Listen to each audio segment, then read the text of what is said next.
बाजार से खरीदे गए घी से पूजा करना सही है या गलत? कई लोग इसे लेकर संशय में रहते हैं।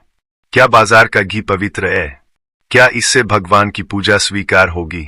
इसी सवाल का जवाब एक छोटी सी कहानी के माध्यम से समझते हैं।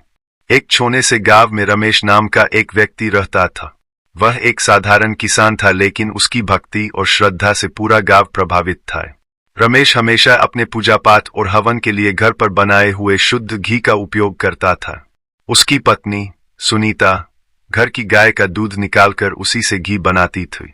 लेकिन समय के साथ रमेश के पास काम का दबाव बढ़ता गया। उसकी गाय बूढ़ी हो गई और दूध देना बंद कर दिए। अब रमेश के पास खुद का शुद्ध घी बनाने का साधन नहीं था। एक दिन रमेश ने बाजार से घी खरीदकर पूजा के लिए इस्तेमाल करने का सोचा, लेकिन जैसे ही उसने घी का दीपक जलाने की तैयारी की, उसके मन में सवाल उठा, क्या यह घी शुद्ध है? क्या भगवान इसे स्वीकार करेंगे? गुरुजी की शिक्षा। रमेश ने अपने सवाल का हल ढूंढने के लिए गांव के मंदिर के पुजारी गुरुजी से संपर्क किए। गुरुजी ने उसकी समस्या सुनी और मुस्कुराते हुए कहा, रमेश, घी चाहे घर का बना हो या बाजार का, उसकी पवित्रता तुम्हारी भावना पर निर्भर करती है। पूजा में उपयोग होने वाले पदार्थों से अधिक महत्वपूर्ण है तुम्हारा मन और श्रद्धा। गुरुजी ने एक कथा सुनाई।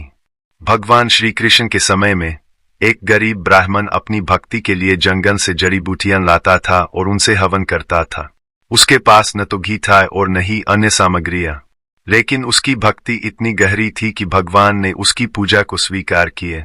पूजा में वस्तुओं की महत्ता से अधिक मन की पवित्रता और निष्ठा मायने रखती है। समाज की सोच और रमेश का निर्णय। गुरुजी की बातों से रमेश को समझ आ गया कि बाजार से खरीदे गए घी का उपयोग करना गलत नहीं है, बशर्ते वह सही मन और सच्ची भावना से पूजा करे। लेकिन गांव के कुछ लोग अब भी इस बात से सहमत नहीं थे। उनका मानना था कि बाजार का घी मिलावटी हो सकता है और इससे पूजा का उद्देश्य अधूरा रह सकता है। रमेश ने इस पर ध्यान देते हुए बाजार से अच्छी गुणवत्ता का घी खरीदा और ध्यान दिया कि घी शुद्ध और स्वच्छ हो। रमेश ने अब यह तय कर लिया था कि वह अपनी पूजा के लिए बाजार का घी इस्तेमाल करेगा, लेकिन मन में सच्ची भक्ति और भगवान के प्रति पूर्ण विश्वास के साथ। अगर यह कहानी आपको पसंद आई हो तो इसे जरूर शेयर करें और हमारे चैनल को सब्सक्राइब करें। आपके विचार हमारे लिए अनमोल है, तो कमेंट में जरूर बताएं कि आप इस विषय पर क्या सोचते हैं। धन्यवाद।